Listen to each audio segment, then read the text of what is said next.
Mage! Freezing Potion. 0 mana, freeze an enemy. This is not good. You would have to have a lot of... I mean, like, is there a Miracle Mage deck? It's probably good in that, but... This is pretty narrow and not that effective. It's also a card, one of those cards that I'm surprised doesn't exist already. I'm happy that it's finally printed. Because you look at Frostbolt, 3 damage and a freeze. Ice Lance, a freeze and maybe 4 damage. So whereas 0 mana and freeze, or 0 mana and deal damage to something that's frozen. So I'm glad that this is here now. But that being said, not impressed. Cabal Lackey, 2-1 for 1. Battlecry the next secret you play this turn costs 0. This card is interesting. And I think that there's another one. There's the Kirin Tor Mage in Classic, but I think there's another one of this type of card in this set, which we'll get to in a second.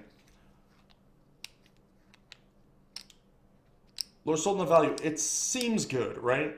Because a 2-1 for 1 is bad, but not great.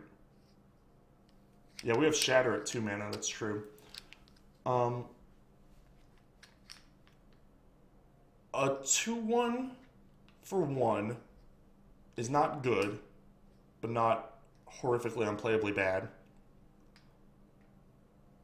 And then, like, gaining 2 mana, say a 2-1 costs 0.7 of a mana. If you play a secret off of this, you're gaining 2.3 mana. That seems great, right? 2.3 mana? Are you kidding me? That's huge. That's a massive boon. There's a couple problems with that. The first is that a lot of the Mage secrets do not want to be played early. You do not want to counterspell their, like, draw spell or their worst card, right? Like their cheapest spell. Mirror Entity, you don't want to steal their 1 or 2 drop. Duplicate, you don't want to duplicate or effigy this thing. Gain 8 life, Ice Barrier, who cares? Ice Block, who cares? That you saved mana on it. So what secrets are you playing on the jump that benefit you? Greeny Tea, I talked about Ice Lance. Y'all gotta open your ears up.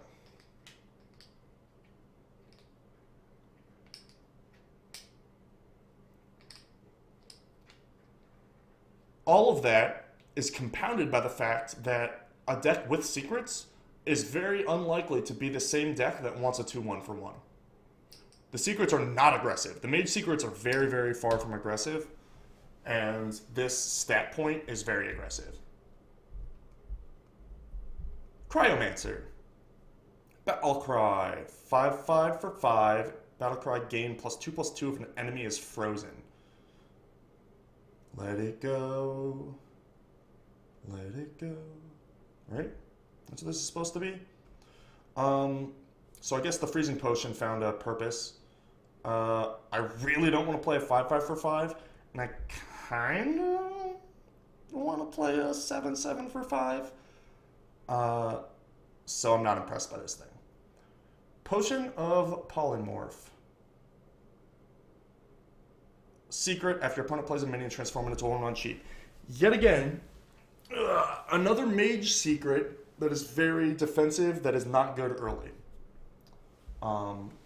That's in reference to the Cabal Lackey.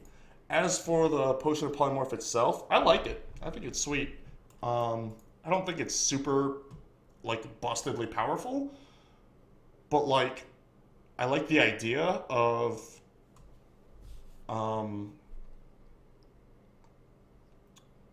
sort of, like, preemptively killing their thing. It's like a snipe, like Mage Snipe, you know? Except way better, because it actually kills it and also doesn't let it death rattle.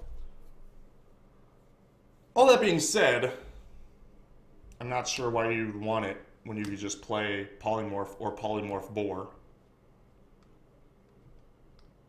Worst Hearthstone card ever has been called. You know that Eye for an Eye still exists, right? Yeah, Potion of Polymorph is a cool idea, but underpowered. Volcanic Potion, 3 mana, deal 2 damage to all minions. This card is great. For a lot of Mage, it's like spot removal, scaling, all the way up to the expensive mass removal, and there's no like middle point. The middle point is Cone of Cold, which is not a good card. All you get for quote sweepers on the low ends are Arcane Blast, Arcane whatever, one damage to everything, and the 2/2 for 3 that deals 1 damage to all their stuff. Those aren't that effective, and this thing is better, scales better with spell power. The difference between 1 and 2 versus 2 and 3 on a spell power is pretty huge. And the only drawback is that it deals damage to all minions. The other ones only hit theirs. But that can also be a benefit if you have Acolyte of Pain, something like that. But yeah, this card's just great. Cabal Crystal Runner, 5/5 for 6, that costs 2 less for each secret you've played this game. Again, like, the idea is that you curve into this, right? Turn 3 secret, turn 4, 4 mana, 5/5. The problem is that a lot of the secrets that you would want to play are both not good that early and not good in this, not something that you want in the same deck as you would want a 4 mana 5/5. It would have to be some mid-range value mage that played like Duplicate as its secret. Which I'm sure that deck will exist, and this card will be great in it. I'm just saying that deck has identity issues and is likely not to be one of the best 2. Not even the best mage deck. It's not likely to be one of the best 2 mage decks. 3 mana 3/4. Yes. Battlecry, choose a friendly minion, shuffle a copy into your deck. Love it. Love the stat point. Love the anti-mill. It's actually really good for Freeze Mage. I know they don't have a lot of friendly minions to shuffle in, but being able to get another draw, another fatigueless draw, as well as another shot at the Archmage Antonitis if you want. Did I say 2 mana? 3 mana 3/4 is like my favorite, one of my favorite stat points in the game. I think it's one of the most effective stat points in the game. And this Battlecry has a lot of cool uses. I think that this card is a very, very good card. I don't know if it's going to have a home, but I think it's a great card. Greater Arcane Missiles. 7 mana, shoot 3 missiles at random enemies that deal 3 damage each. So this is 3x Arcane Missiles for 7x the price. Doesn't scale as well with spell damage. I assume spell damage in this card makes the 3 missiles do 4 damage each, rather than making it shoot 4 missiles.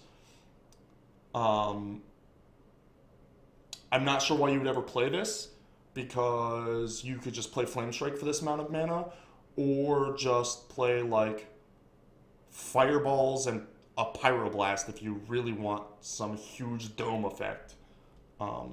This card doesn't really make sense to me. Yeah, agreed. Too expensive and random. The randomness on Arcane Missiles is kind of okay because it's so goddamn cheap. Randomness to this degree on such an expensive card is not something that you want. Inkmaster Solia, 5/5 for 7. If your deck has no duplicates, the Reno Jackson clause, then the next spell you cast this turn costs 0. Well, spell damage makes Arcane Missiles shoot extra missiles. I mean, that's exactly why I'm asking, because from reading this, one would assume it deals 3 missiles at 4 damage. But I don't actually know that, because Hearthstone has some weird rulings. This card's bad.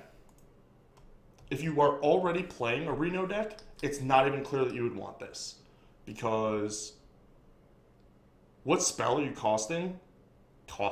What spell are you casting that costs so much that you need help with it? And that help is so beneficial to you that you're willing to play a 5/5 for 7. Again, these types of decks, like a Reno Mage deck, is not the one that wants a 5/5 randomly around. And you're only gaining like 2 mana. You're gaining like 2.2 mana on this thing. Because the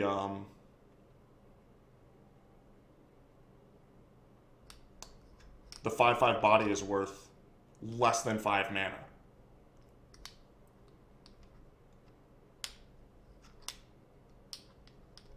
Yeah, the 10 mana double, the super potion spell, which we'll get to, I guess. And like Pyroblast is kind of cool, Flame Strike's kind of cool.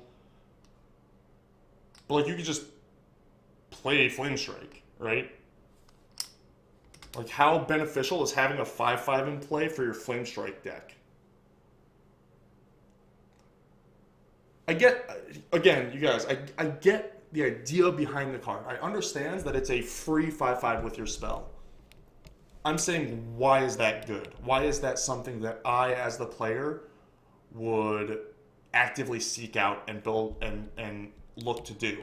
And that's saying that for the effect, under the assumption that the Reno Jackson clause is in effect, I would have to jump through a ton of very strict deck building hoops to get this card to work. And I'm not even sure that it's good in the first place. So, in conclusion, moving on, Paladin. I'm actually going to grab some